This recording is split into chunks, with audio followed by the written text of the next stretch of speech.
Looks like because of the problems we had yesterday with me not being able to get onto the computer, combined with the fact that over half the class was absent, we're going to get to do the rest of Chapter 2 at home. We went through Part 1, which showed you what was going on over in England, predominantly, the Stuart Dynasty and the Tudor Dynasty. So this is going to be the beginnings of English America, Part 2, and we're going to get into the different colonies. Yeah, if I can get the PowerPoint to working. Where are you, little boob? There you are, little bugger. King James I of England thought tobacco was harmful to humans, but there were a lot of people who enjoyed it and thought it had helpful properties. So I guess you would say that Virginia was the tobacco. It came gold. It saved the colony, and of course the crown's profiting from the taxes it's getting. So there was a rush from England for immigrants to gain land for tobacco. A small few got the best land, and they became the aristocracy of Virginia, which will be the Washingtons, the Randolphs, the Jeffersons. The House of Burgesses in 1619 was the first elected assembly that we had. Well, that was good, because now we have supposedly common folks that are going to be elected, but they're not going to be common. It's going to be the upper class. So by 1700, the population had grown to 90,000 in Jamestown, but in Virginia. We got over this killing thing. But the men outnumbered women 5-1, so England came up with the idea, or the Virginia Company came up with the idea of sending over tobacco brides, sending over women who were single to Virginia to marry the people who had the tobacco farms. Most of them came as indentures. But the death rate, combined with having to complete the indenture, women were late beginning their families. Parental rule was difficult. Husbands died before the children were raised, and sometimes women had 2 or 3 different husbands. And when the man died, the widow was entitled to 1/3 of the husband's property. But when the widow dies, her former husband's male heirs inherit, so it would be the husband's brothers and things. Now, what they call a femme sole is just nothing more than a woman alone. But she could manage or own her own property. But once she became a wife, the husband got everything. So there was a lot of women who, once they became a widow, did not want to remarry. But like I say, most women came as indentures and lived a very hard, abusive life until their indenture was over. Meanwhile, the Marian exiles, those who had left England when Queen Mary was in charge, came back as Puritans. And they believed that the Church of England was too Catholic, that the priests should be able to marry. And these elaborate ceremonies, a vestige of popery, that it was just too much. The congregation should choose their own clergyman, and sometimes these Puritans were called Congregationalists. But basically what the Puritans wanted to do was purify the Anglican Church, and King James hated them. This is an example of a Puritan man and a Puritan woman. Like I said, they hated Catholicism, and they urged all their congregation or believers to see the truth through the Bible. Some followed a man named John Calvin. Now, he believed in predestination. He said the followers were either elect or damned, and that God decided before you were born whether you were going to heaven or hell. Nothing you did would change God's mind. But leading a good life, being healthy, and being prosperous was a pretty good indication you might be one of the elect. So, in other words, it didn't really matter what you did because God had already decided whether you were going to heaven or hell. Now let's talk about the colonies, the New England colonies. Plymouth. The Virginia Company agreed to let a group of pilgrims settle even though they were considered obnoxious. And the pilgrims were a radical set of Puritanism, as I told you. They were called separatists. They wanted to separate from the Puritan Church and from the Church of England and everybody else. They believed that they were God's chosen and everybody else was going to hell. They were persecuted in England and they went to Holland, and as I told you in class, the children started drifting away. So they decided to migrate to the New World on the Mayflower, which you read about in grade school. And because of a storm, they accidentally landed north of the Virginia colony in a place they're going to call Plymouth. They landed on Plymouth Rock, remember? 1620. Now this, you read about the Mayflower Compact. It was not a consensus or a constitution. It was a concept of commonly agreed on laws. It was not really majority rule. It was kind of a self-rule. But after a very bad winter, no one wanted to return, and they began to engage in the fur trade. And in all honesty, they did master their hostile frontier. They did very well. They created their own government, they erected churches, and they repaid their English backers in jiffy time. Now, Mr. William Bradford was a yeoman, which is a man who owns his own land, although a small amount, in Yorkshire, England. And he'd expressed his nonconformist religious sensibilities in his early teens and joined the famed separatist church at the ripe old age of 17. He came over with them to Plymouth, and he served for 31-year terms as a governor of the new colony. Remember his name, William Bradford, Plymouth.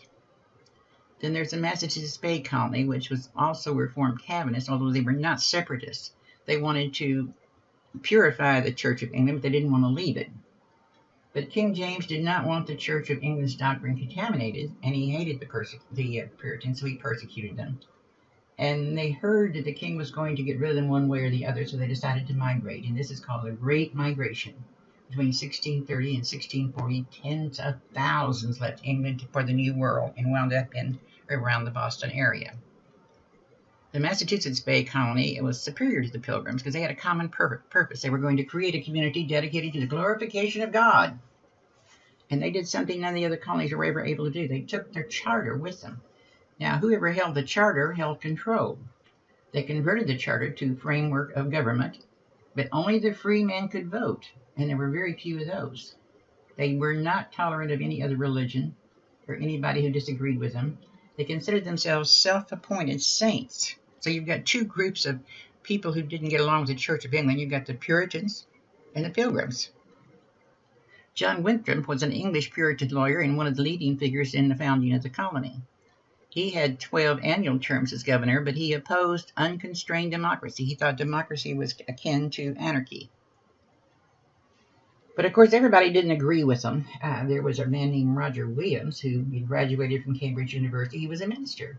And he had the audacity to say that civil authority figures had no right to judge religious matters. Whoa, separation of church and state's what he wanted. He said you shouldn't just take the land from the Indian, you should buy it. And oh, by the way, women should have some rights. Well, of course, the officials of the church banished him. So he left Massachusetts and moved south, and he set up a refuge for what we call the centers in an area called Providence. It's going to be later called Rhode Island.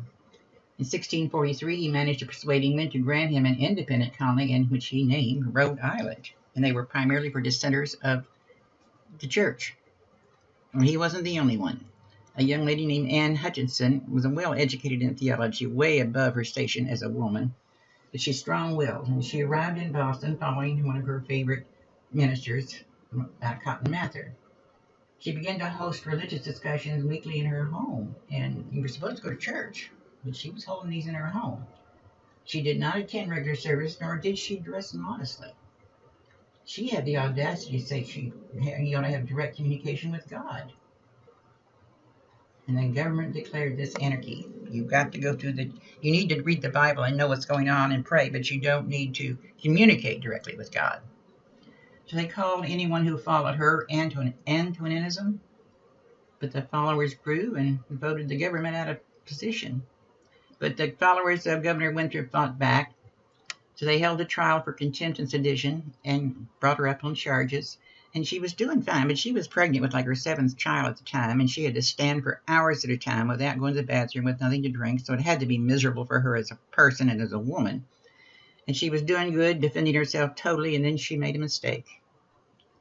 They asked her, how did she know all of this stuff that she said she knew? And she said, God told me. In other words, God spoke directly to her. Well, this was against everything the church taught, so she was banished. She went first to Rhode Island. Then she went to a Dutch settlement along the Hudson River, where a group of Indians killed the entire family just a few years later. It has since been discovered that the group of Indians that wiped out her family in the little area around there was hired by people in Boston. But the Puritans' legacy is secular and not spiritual, because it went from metamorphosed, as they say, from the Puritan to the Yankee merchant. They did believe in devils, they held witch trials, and they had blue laws. And they're called blue laws because church laws were written on blue vellum instead of white. They had a very moral imperative, but their practical contributions were Harvard College, the first printing press, an emphasis on education for boys and girls. But the government was a theocracy, which means that the church was in the government. Rhode Island, that Roger Williams had founded back in 1643, got a charter and a complete religious freedom. No matter what religion you were, you could live there.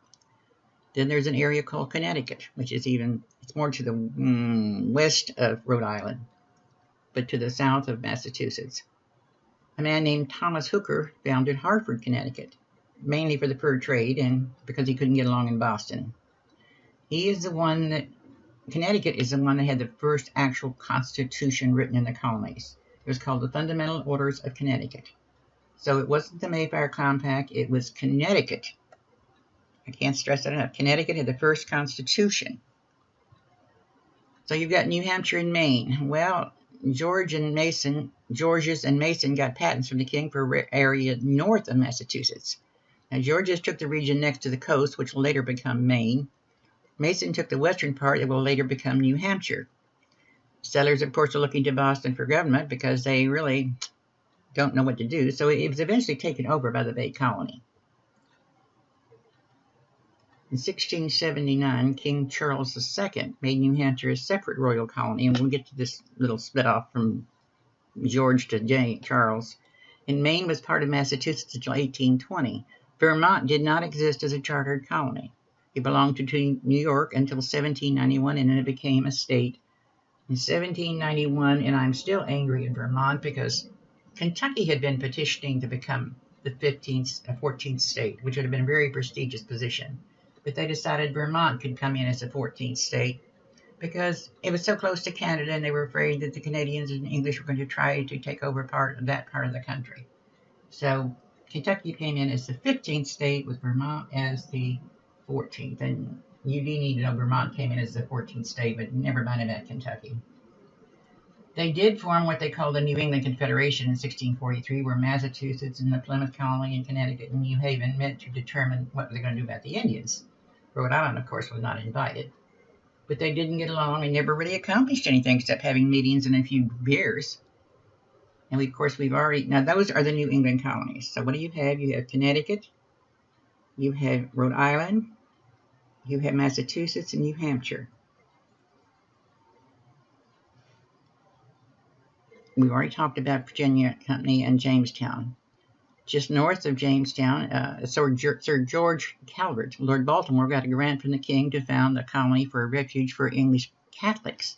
So you got Puritans, you got separatists, you got non-separatists, you got the Church of England, and now we're going to have Catholics.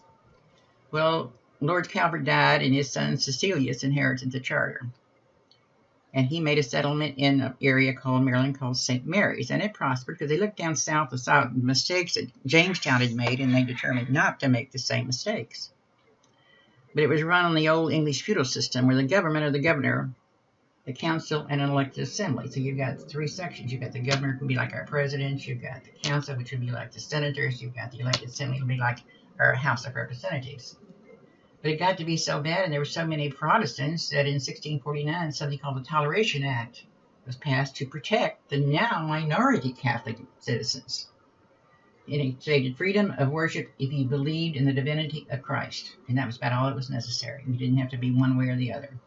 And they became the tobacco growing area. And we got the Carolinas.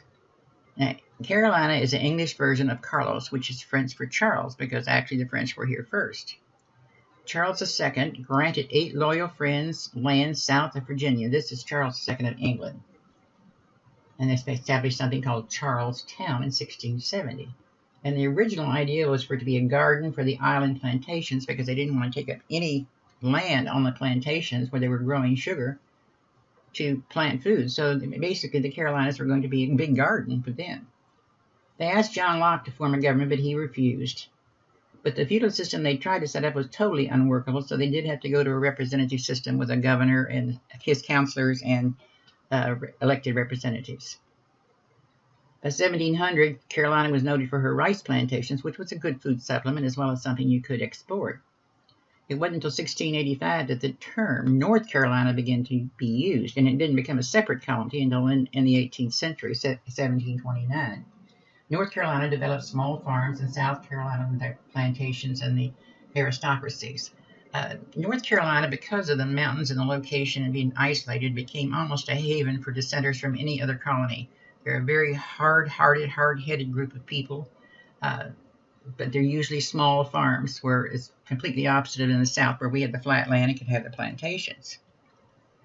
Then you got Georgia, which was the last colony to be formed, and a man named James Oglethorpe got a grant in 1732. And the first colony he set up was Savannah. Now, he had 4 reasons. It took him years to get permission to set it up, but he was going to have a refuge for poor debtors that were in the jails. But just unload some of the jails, get rid of these people. And you'll be a buffer between South Carolina and those rich plantations and the Spanish who were located in the area we call Florida. It's going to provide a haven for persecuted Protestants from all over Europe. And of course, we're going to convert the Indians to Protestantism. The economy was based on silk and wine, and of course it didn't work. You couldn't grow that much wine down there, and the silkworms just kept dying, so it wasn't very prosperous. But they couldn't sell their land, and all they could have was 50 acres. You couldn't have slaves. So the colony did not prosper, and it kept looking north to see how great it was doing in Carolina, and finally the king pulls the charter in 1751, and Georgia becomes a royal colony. And once it became a royal colony, all the restrictions against the size of the plantation, restrictions against not having slaves and being able to sell your land were eliminated. So now Georgia is going to look more to the north and become more like Carolina. So we've got the New England colonies, we've got the southern colonies, and now let's talk about what we call the middle colonies. Start with New York. As I explained, New York had been a Dutch colony called New Amsterdam. And of course, in a war, it was a commercial war over trading rights with England. They lost. King Charles II gave the land to his brother, the Duke of York. Therefore, it's going to become New York. It was located between the Connecticut and Delaware rivers, and New York was the least democratic of all the colonies. It was very autocratic. He transferred part of his land to others, and they're going to call that area New Jersey. But there was already Dutch settlements there, and there was very liberal terms for land.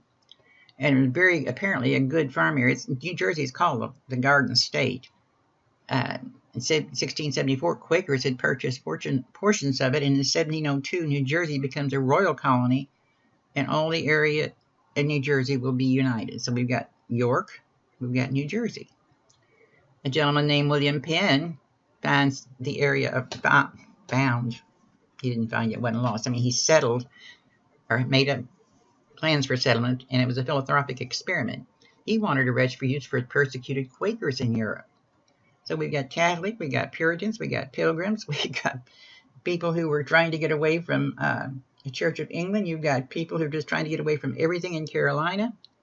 The king gave him a grant, and he's going to call his colony the Holy Experiment.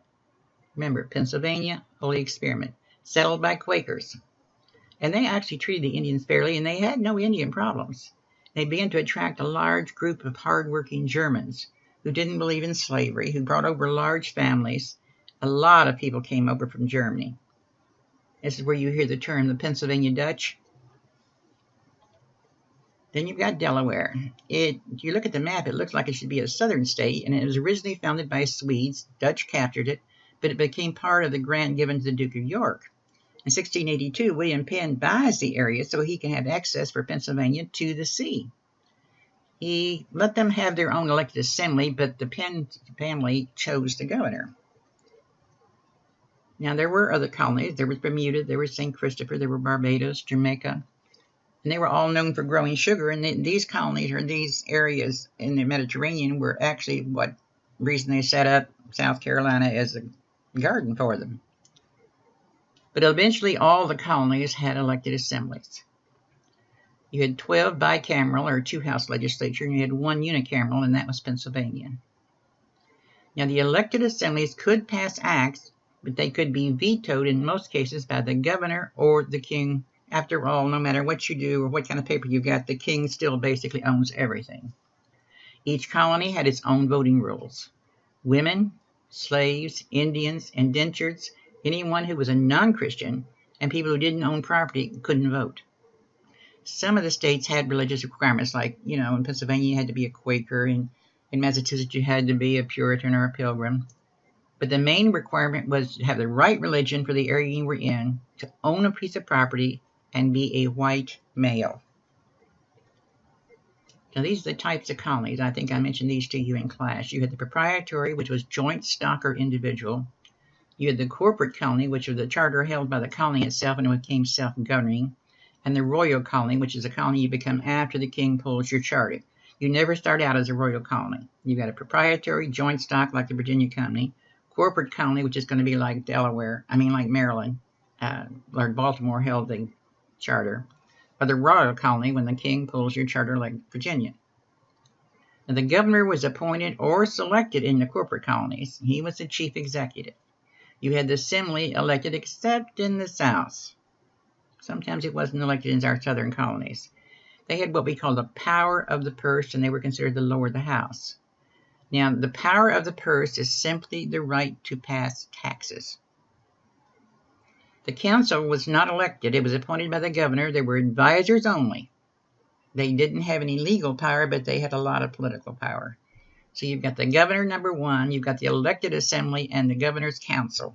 These are the people who are going to be ruling. The English monarchies before our revolution, you had the Tudors, Henry VII, the VIII, Edward VI, Mary, and Elizabeth. Then you had James I, Charles I, James II, Charles II, William and Mary, and Anne. Then it goes to the Hanovers of George I, II, and III. Now, just remember that there were three different branches. There's the Tudors, the Stuarts, and the Hanovers. Those are the dynasties and the monarchs. King James rules the settlement in the New World. Unfortunately, when he dies, his son, King Charles I, takes over, and King Charles thought he was divinely appointed by God, and he tried to rule really badly, but he was overthrown, and it was the first and only time that England ever executed a king. He was tried for treason, and he was beheaded. A man named Oliver Cromwell, you do need to remember his name, took over and ruled for 15 years, and I think your text goes into a little bit more detail about how Charles Cromwell was a good military leader, and although he had no education in that area, he did manage to get a large army together and helped overthrow King Charles. He ruled for 15 years, and then when he died, his son tried to take over, but it didn't work, and they decided, they were the only country in the world that didn't have a king, so we need to have our king come back. So King Charles I, who had been executed, his son, James, had gone to France to live and was living really on the courtesy and money of the French king. So they invited him to come back. But unfortunately, when he came back, he had been gone a number of years. Now, wait a minute. There's another one between here and there. I do not have that. You got Charles I, James I, Charles II. James was invited to come back and rule, and actually he did for a while. It's going to be his brother, Charles II, that's going to be overthrown after 3 years, in what they call the Glorious Revolution. You don't need to remember the king's name, but do remember the Glorious Revolution was when the King of England was overthrown because he'd become too Catholic, and they invited William and Mary to take the throne. Now, Mary was King Charles I's grandchild, but she was Protestant, and she was married to a Protestant named William, and they were basically ruling an area called the area of Orange in France. Mary said she wouldn't take the throne unless they invited her husband William, so they did invite them both, and this, of course, is a famous William and Mary. You hear about the William and Mary College. But when they took the throne, they were put more restrictions on by the Parliament. Now Parliament can name the successor. The king and queen can't say who's going to take over when they're dead. And, of course, there's never going to be a Catholic on the throne. Well, Mary dies, and then William dies very shortly thereafter from a fall from the horse. Only person else that can go to is Mary had a sister. Her name was Anne. Anne was a widow who had had 15 pregnancies, and nobody lived beyond adulthood. So they called her Queen Mum, and she was very good. They loved her because she let Parliament run the country. But then when she dies, that's all the Stuarts. I mean, there's no more Stuarts to go, but we do have some bloodline in Germany. So we go to the Georges in Germany. George I never came to England. Parliament loved that. George II came to England every now and then, but didn't like England. It was too damp, he thought, and they didn't have any good beer.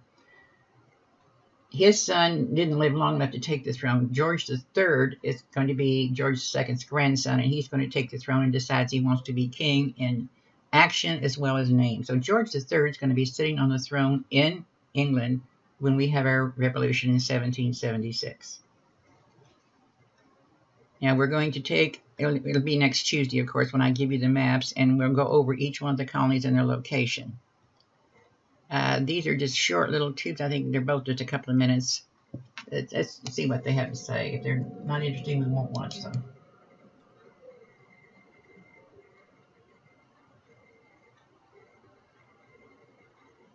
Come on.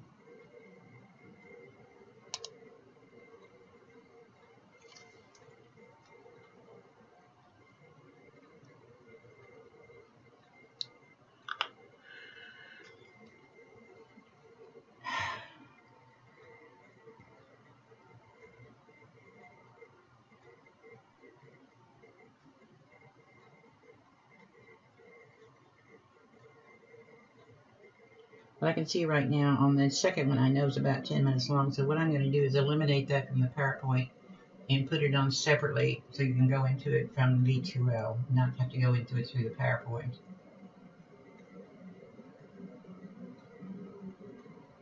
There we go.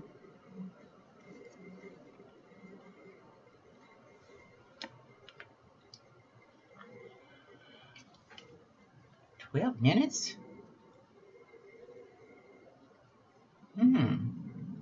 Oh, no, this is yeah, we're not going to watch this. Okay. No, we don't need to watch that one. When is Thanksgiving? These are both must be Crash Course History. No. They're both interesting, but they're not necessary for us to watch right now. So we're going to not watch them. How about that?